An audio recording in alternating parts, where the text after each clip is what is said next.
ఒక్కసారి భాగ్యం వస్తుంది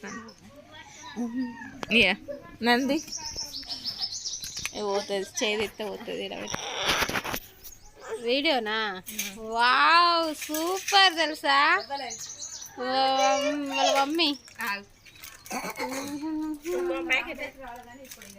ఊరికి ఇంకే ప్యాకెట్ తెచ్చుకున్నారు కొనుకొచ్చుకున్నారా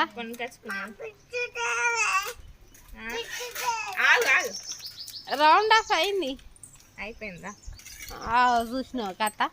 నేను ఎంత మంచిగా ఉత్త గట్ల కాదు పట్టుకోవాలి పట్టుకో